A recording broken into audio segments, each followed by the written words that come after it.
Hello, my loves. Welcome back to the channel. Today we're doing the end of year tarot tag by Chanel Days. I've gotten lots of requests on the channel in the past few weeks, which has been really nice. So thank you so much for letting me know what you're interested in seeing. And some of that was tarot tags, specifically this one. So let's get into it. There is a series of questions that I'm going to answer. If you're looking for more of like my favorite decks of the year, I already did my Oracle series for professional and personal practice, and the tarot ones are coming, but this is just like a fun in-between kind of thing. So I'm just going to jump right into it and stop blabbering. The first question is the deck that you used the most this year. And this one's kind of weird, but not the deck is weird, but the story is weird. So the Runic Tarot, published by Los Caribbean, is the deck I used the most this year. The reason that I used this deck the most, these are the backs, is because this year my husband and I did a practice together where we pull a card every week, or at least we try to every week. Sometimes we miss a few, especially with our recent move. But we pull a card every week and we leave it on our altar that we keep together. And it's just a really fun bonding exercise for the both of us. It's a fun way for him to get introduced to tarot. I had bought him this deck a few years ago, and it wasn't until we started doing those weekly draws together that he really started using it, and he loves this deck. He doesn't want to use really anything else. So I get to pick the Oracle deck usually, and he picks the tarot deck. But anyway, so I've used this deck every single week for this year. However, I don't have a huge opinion about this deck because I have not used it other than one card at a time. I've not done spreads with this deck. I have not used it in a larger reading. I haven't used it for clients. I haven't done like an actual reading with this deck. I've just done like a one card weekly draw. So it's weird because even though it's my most used deck, I feel like I can't even really give a solid opinion on it. However, the artwork is beautiful. The guidebook is interesting. And, since my husband is learning tarot, he, of course, reads the guidebook meaning for all of the cards. And as someone who is used to reading, I found myself being like, oh, you pulled this card, it means this, and summarizing it in like a sentence or a few words. But then when I would actually sit down and read the guidebook description, sometimes it would be different or it would elaborate on it. Sometimes it was the same, like your standard meaning, but I did find that as I was using this, because it threw me out of my usual, like, I know what this card means, let's do a whole reading type of routine, that it was really interesting. And then, of course, you have the runes there. I wouldn't say that the guidebook of this deck really teaches you about runes. If you're looking to learn about runes, definitely get another book. That's something that I am slowly dipping my toes into. So no, I don't have any book recommendations for you, but if you have any for me, definitely let me know. But this was technically the deck that I used the most this year, or the most consistently. Anyway, so that was the Runic Tarot. Question 2. A deck that you didn't use at all or barely use. This deck is probably going to be a surprise because in contrast to seemingly everyone else this year, the Witch Sister Tarot is the deck that I didn't use at all. And these are the backs, which I'm really not a fan of. Now, you have to understand the story behind this deck because I think it's important. So, this deck is a deck that I pre-ordered. I didn't know anything about this deck when I first saw it. It was like a year before it came out that I pre-ordered it. And I don't usually do that, but something was just like, pre-order this deck. Literally knew nothing about it. At that point, there was nothing like on the listing about the deck per se, really, other than the image of the box and maybe like a couple of words. So I basically pre-ordered it sight unseen. Didn't look at any of the eventual, like, pre-order previews that pop up on YouTube from people who get sent decks. So anyway, it came in the mail and I opened it. And at that point, I had started kind of my spiritual initiation for the year. And a big part of that beginning of that was the stag, which I worked very closely with in 2024, the stag. And when I opened this deck and looked through it, I realized that there was a stag card in here, and I can't remember which card it is, but it was also the first card I pulled out. So that was very significant. And then I started looking through the cards more and trying to use the guidebook, and I just didn't resonate. I think because you don't really read this like a tarot deck. You read it more like an oracle deck because there is such a story behind each card. All the card names are changed, etc., etc. You really need to read the guidebook description. You're not like pulling this out and saying, oh, this is the Two of Stones, which is probably the Pentacles. And another reason I really haven't used this deck is the fact that I don't really resonate with Celtic stuff. I'm a witch, but I'm not Wiccan, and I find that, a lot of that Celtic things just don't resonate with me. I don't have any Celtic lineages. I'm much more fascinated with like the Nordic traditions than I am with the Celts, and I know that they're like close, but I also am of Native American blood, so I don't know, this just doesn't, I have some resistance to it. And then once I had got it and like I pre-ordered it, I had that profound experience with it, I shared it, no one really seemed interested in the deck, and then all of a sudden everyone was like, this is the deck you have to have. Here's the stag card, the magician. Isn't that beautiful? Once it became popular, I'm that one of those people that's like, if it's popular, I don't want it. Like if a show is popular, I'll wait like years before watching it. Like I'm watching Schitt's Creek. So yeah, I didn't use this deck. I still have some resistance to it, obviously, as you could tell from me talking. But I have a sneaky feeling that since I said this, my guides are going to be like, okay, you work with it now. We're going to do the shadow work, how that goes.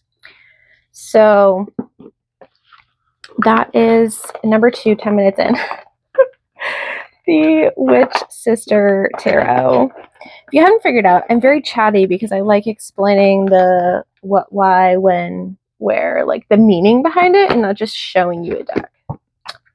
I prefer watching videos where they talk about their experience, so that's what I try to do for you, which ends up being long. Moving on, we have most recent deck edition, and The most recent deck edition is 3 decks. So in October, I purchased with a gift card that I had 3 decks off of Amazon. I purchased the Nova Witch Tarot, which I still have not opened. I'm saving it. It's in the plastic still. The Every Little Thing You Do is Magic Tarot, which I did a Tarot and Chill video with me opening that and exploring that with you. And then the third one is the Lumina Tarot, which I have used a little bit. The reason that I bought 3 decks in October was because 1, I had the gift card, 2, my birthday's in November, and 3, I was moving, I changed jobs, and I'm not sure when I'm going to be able to buy a new deck again. It's now January, and these are still my most recent editions. So it sounds like I don't know. I just wanted to say, like, I don't just buy like 3 decks at a time all the time. But anyway, these are my most recent editions. I am obsessed with Every Little Thing You Do is Magic Tarot. I have opened the Lumina Tarot. I haven't used it much, but I have enjoyed it from what I have explored. I'm trying to like savor them, especially for when I get that, like, you know, I really want to buy a new deck kind of itch. That's why that third one's still in plastic. But I suppose I could show you some of the images. This is the Lumina Tarot.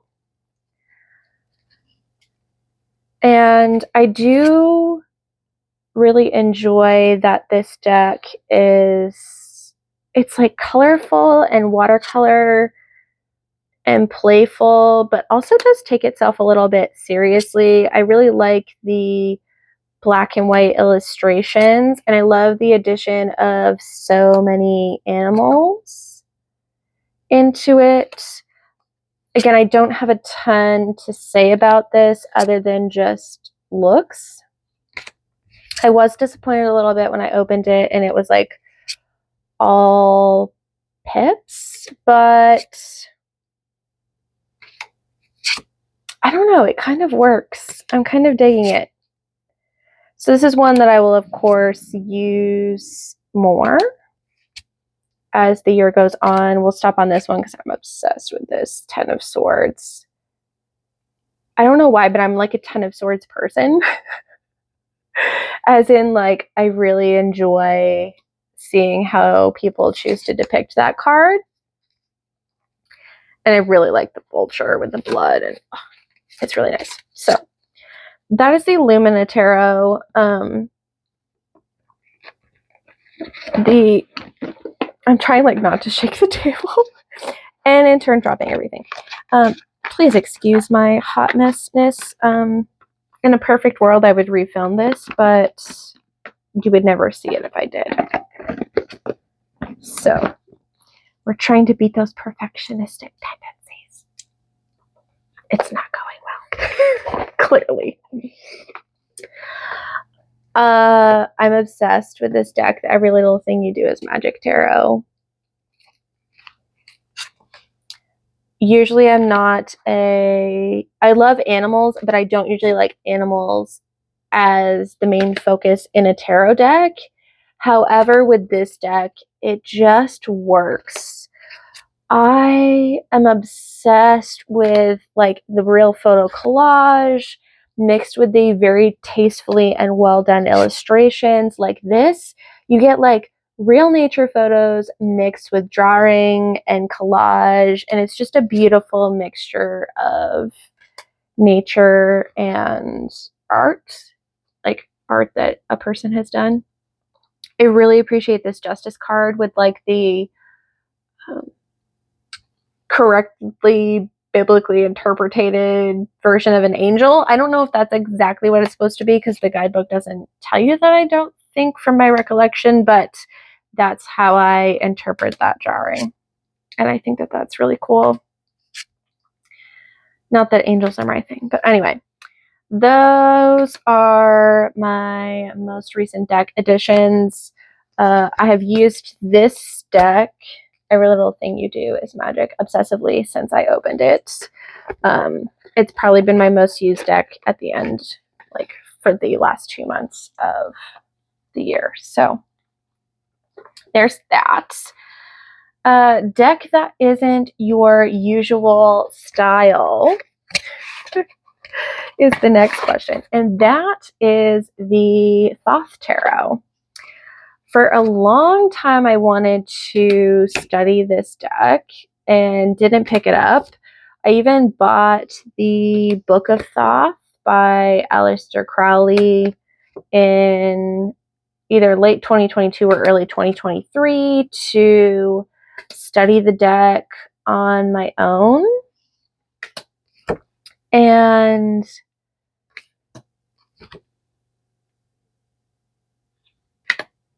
what am I trying to say? My brain just, I hadn't purchased the deck because I was like, this artwork is just not for me. And I do have to say, it's much better in person than it is on camera, but it's still not my style.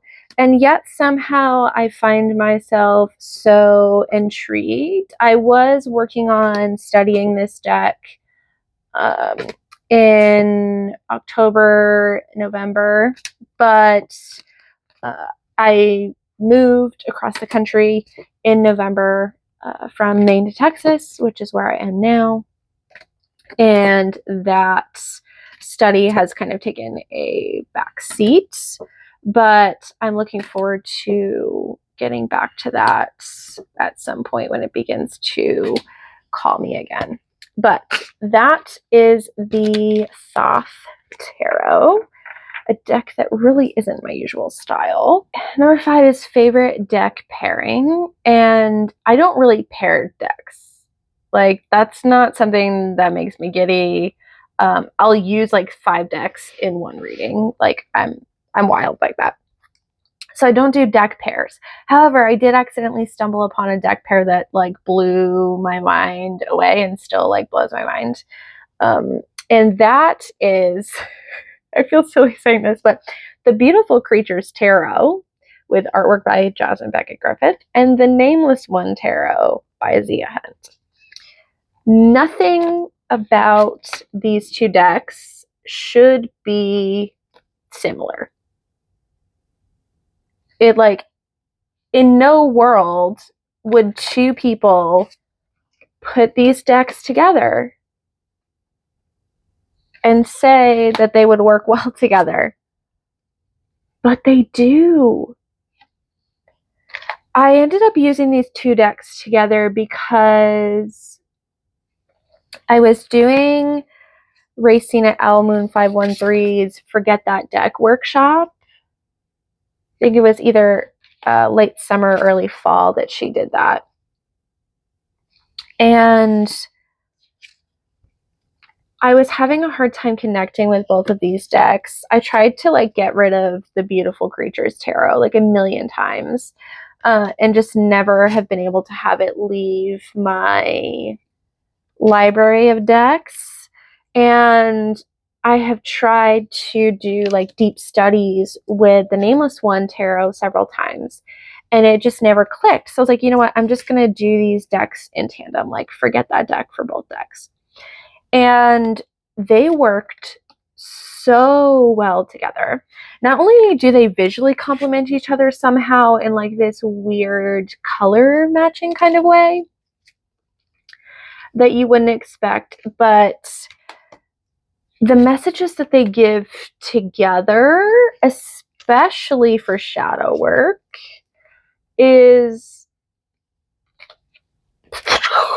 like because their voices are so different. It's like talking to the maiden and the crone at the same time. So the Beautiful Creatures Tarot has this like very childish, angsty teenage voice to me. And it's very like emotionally charged. There are some cards in here, like the keywords I find very triggering or activating in a do shadow work around me kind of way. And I found that, for example, like this beautiful creatures tarot would like call me out on something. And then I would pull the nameless one tarot out, and the nameless one would be like the wise elder giving like a different perspective or a deeper understanding of whatever it was that the beautiful creatures tarot originally brought up. And I just found it to be this very like nurturing pair in the sense that like the beautiful creatures tarot would like get in my face and bring up something that I didn't want to see, something I couldn't ignore, or something that I'd be like, well, duh, that's like super obvious, right? And then the nameless one would come in and offer like such insight and wisdom and like, but this is the purpose of this, or this is how we work with this energy in a more mature way, or it would just be so like nurturing and diffusing and like wisdom infused all at the same time. So as someone who doesn't play with pairs and who started out working with these two decks with like really not even wanting to work with the beautiful creatures tarot and having a hard time connecting with the nameless one, to work with them both in this way, I just came to such a deeper understanding of both of them and like the ways that I can personally work with them. And I just developed a new appreciation, I think, for the nameless one tarot, and definitely an appreciation for the beautiful creatures tarot. So favorite deck pairing, as in kind of like the only deck pairing. Unlikely duo team of the year. So number 6, a deck mod, bag, or accessory you bought or made. I'm going to take creative license with this one, but my favorite like deck, it wasn't a deck mod, but I'm going to like associate it with this category. My favorite thing that I did with my decks this year was I took a lot of decks that I had on my website to pass on to new homes. So like I have a pre-loved deck section on my website. There isn't really anything in it right now. But when I did a big clear out earlier this year, I had a bunch of decks in there. And what I did was I taught 2 experiences in 2024 that involved me taking some of my like most loved decks that I really enjoyed but just didn't read with anymore, and dividing them up and creating little mailers that I mailed to my students, and we would use like those cards that I sent to them in our lessons and the experience that we were doing. And it was so much fun. This is one of those cards. It's a 10 of swords. This was one of those cards, and this was from the elemental, I think it's the elemental tarot. It's from Tarot Teka Studios. Anyway, I would just have like cards from decks that I really loved but didn't use anymore that I could like tape in my journal, and I have some like on my bulletin board above my desk that are like cards that are significant for me for the year ahead. And it was just so much fun to be able to share these decks with my students, to have this fun like mailer component introduced into my classes, and then also be able to see some of my favorite imagery kind of encapsulated in my journal without having to do like the photocopying thing. And it was just a fun way that I used my decks. And yeah, I know it's not a deck mod, but I technically broke up the deck. So there's the thing. Anyway, moving on. Favorite deck backs. I'm not really, I don't know. I don't have a lot of deck backs where I'm like obsessed with the deck back, but I have a lot of deck backs that I don't like. But one that I did really like this year was the backs from the Every Little Thing You Do Is Magic Tarot.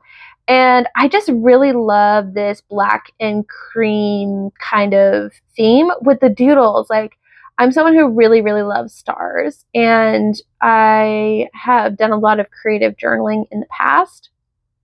And this would be kind of like my doodling style, I would say. I used to do a lot of like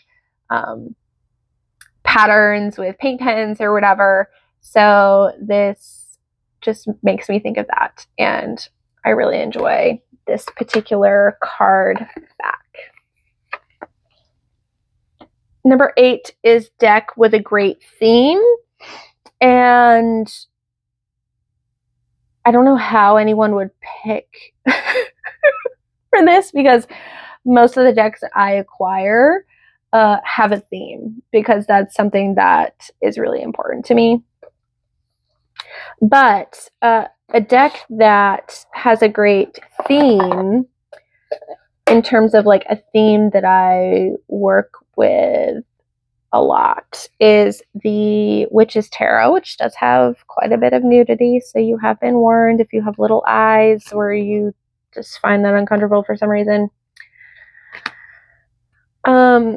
But I love the theme of this deck and the fact that it's like raw female empowerment. It has the female form. They're actually like photographs. So they're not drawings. They're like photographs that have been manipulated or built upon. And there's something so raw about these images. There's something so real that touches like the dark, taboo feminine. And I really, really, really enjoy this deck, especially for connecting with that raw emotional side of things. I don't so much find this empowering in the sense that like it gets me fired up. Like, I wouldn't consider this a fire element deck. This is very much like a water and swords element deck. And it's like, yeah, but let's get naked and look at this. Like, which is part of the shadow work that the dark feminine, energy provides us with. And I just really, really enjoy this deck. And I used it quite a bit this year and continue to do so. I have both the full version and the archetypes, or I'm sorry, majors only version, which I use a lot as archetypes on my altar. So this is the deck with a great theme, the Witch's Tarot.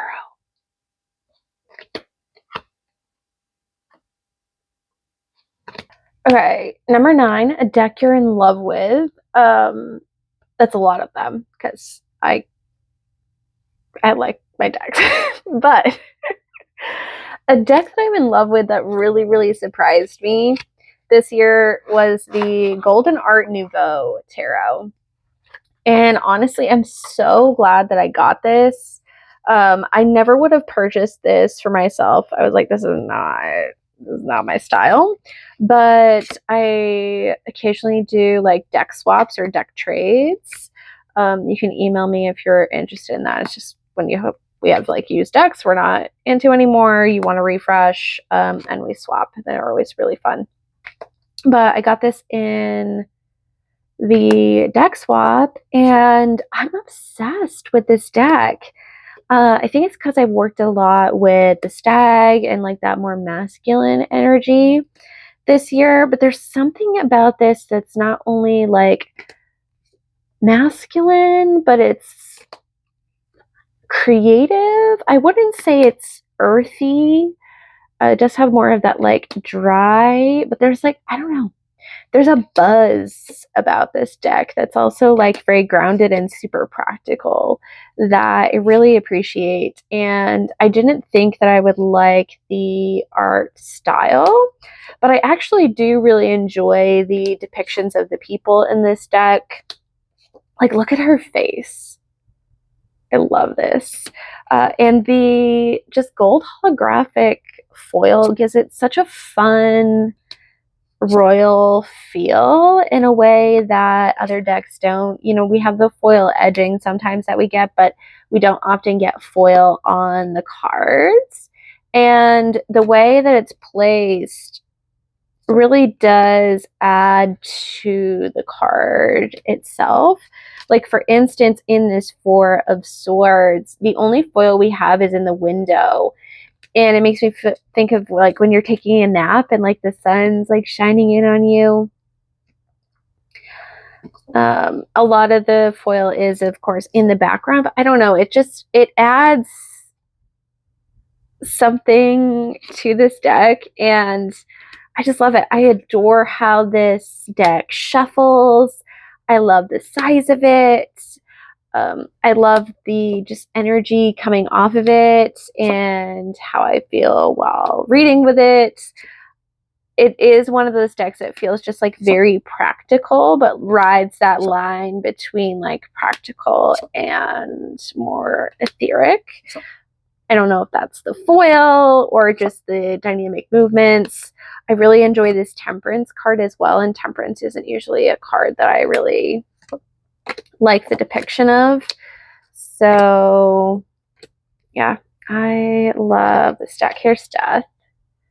I have to show the Death card. It's so beautiful. The Star. Here we go. The Hermit. I love this Hermit. So yeah, I could show you the entire deck. The majors are fantastic. But that is the Golden Art Nouveau Tarot, an oldie, but new to me, and I really, really enjoyed it. So we're getting close to the end here finally. Deck that you wish existed or out of print deck that you want. I kind of made like a little wish list for this. There is one deck that's technically, yes, like out of print. But the other ones are just like indie decks that I really am interested in, but have not had the privilege of being able to purchase. A lot of the decks that I do get, I get from Amazon because I have acquired like gift cards for Amazon. So, you know, that does limit the ability to purchase those indie decks. But anyway, the deck that's out of print that I've been really interested in is the Goetia Tarot in Darkness Kickstarter edition. I did purchase the like mass market Lo Scarabeo version, but the Kickstarter edition just looks so beautiful. It's like blue, like holographic, and the cards are really large. I love large cards, and I really want to acquire it at some point for the larger guidebook. It's not really a deck that you use as a tarot deck. It's more of like an altar and learning tool, I hope, because it is about, you know, Goetia. And there's, of course, the Sister Notoria for it.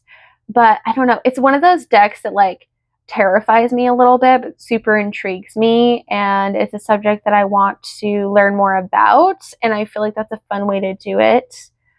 I could read, you know, the Keys of Solomon or whatever, which I would have that information in it, but I don't know.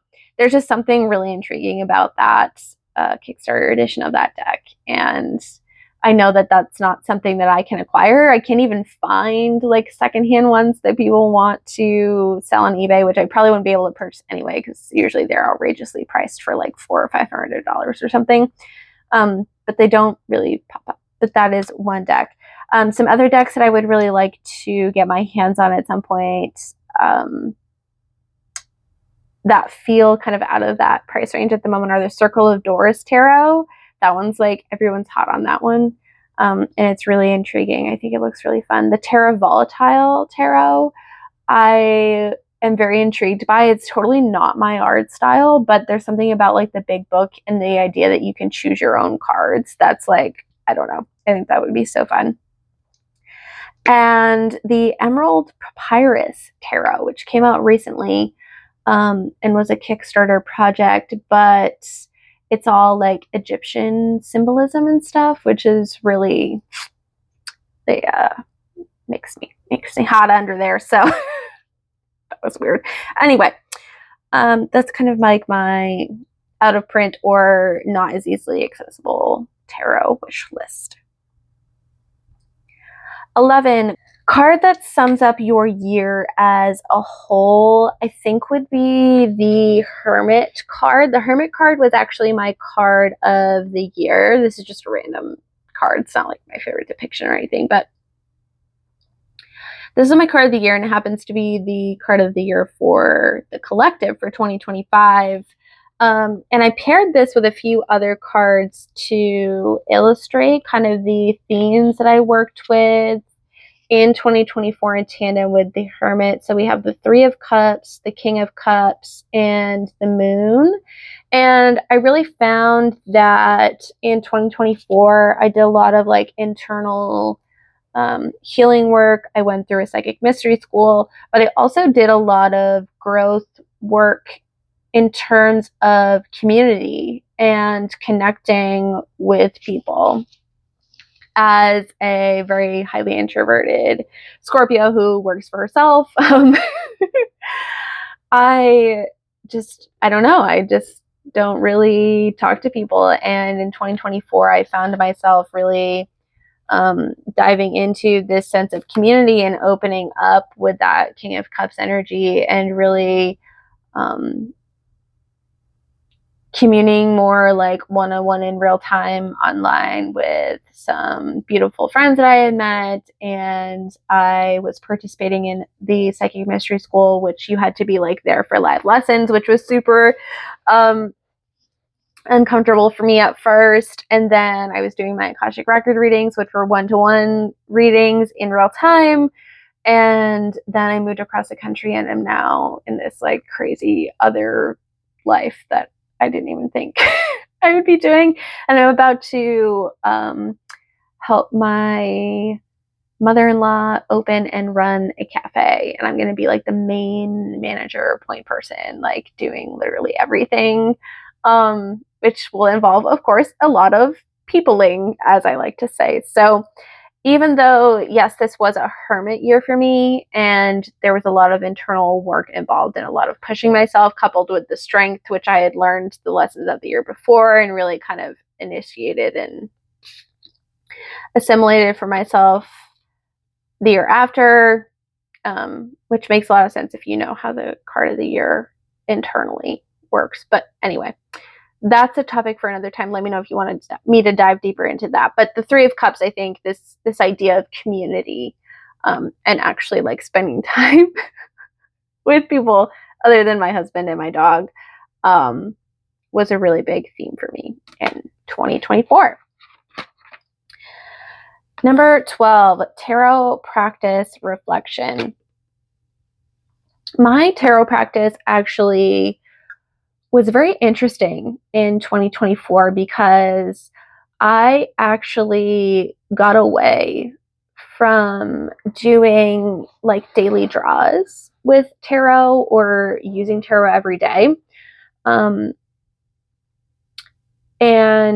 I think part of that was due to all of the work that I was doing that had to do with the hermit, of really learning to trust my psychic abilities in new ways and really getting outside of my internal world, getting more into the outside world and speaking with other people. You know, tarot for me is something that I connect with other people about. You know, I teach tarot, I do tarot readings for other people, but I do have a lot of other gifts that I wasn't working on developing because I was spending all of my time studying tarot. And I feel like in 2024, I really allowed my tarot practice to take a back seat and to be more of a tool that I used, you know, either weekly or a couple times a week or something like that, or sometimes just for the sole purpose of doing my online teachings and readings. Sometimes I wasn't doing it for myself because I was more focused on just other modalities, my Akashic record readings. I was really focused on working with the spirits of the land and the energy of the land and experiencing my spiritual connection through means other than cards. And that's not to say, of course, that I didn't use tarot or that I don't still use tarot or that I don't still enjoy it. But I did find that there was this kind of initiation that I went through in 2024 where tarot was kind of taken away from me as a crutch in a way. And my guides really threw me into receiving information from the spirit world without the use of tarot. And that has, in a way, enhanced my tarot reading. Sometimes we have to put something aside to get experience in another area in order to come back and make those connections and have our tarot reading become stronger because of the other things that we have learned. So that is a reflection on my practice, I think. I don't know if it sounded like a reflection, but that's what it was. And then card for the new year. My card for this year is the Wheel of Fortune, which ironically I'm staring at on the front of this guidebook. This is the Beautiful Creatures Tarot. This is the image of the Wheel of Fortune in this particular deck. And it is my card for 2025. And I feel that like everything's a roll of the dice. Everything's different. Everything's changing. And thank goodness I went through Strength and then the Hermit before this, because if you had thrown me into my life now a few years ago, I don't think I could have coped. So that's a topic of discussion for another time. But my loves, that brings us to the end of this tarot tag. I hope that you enjoyed. I hope you had some fun looking at other decks. I hope things weren't too shaky and that you learned a little bit more about me and my tarot practice. Again, thank you for the requests. I have several others that, of course, I am hoping to get to throughout the beginning of this year.